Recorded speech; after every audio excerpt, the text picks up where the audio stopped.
In this video, I'm going to show you how to find trending HyperLiquid Memecoins on Dexscreener.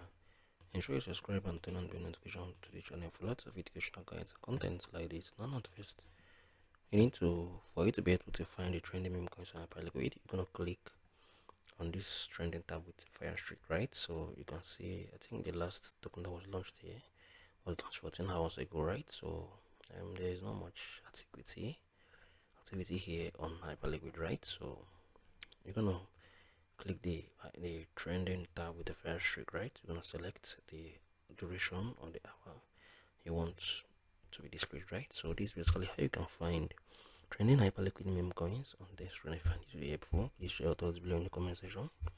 I'm gonna see you guys in the very next one.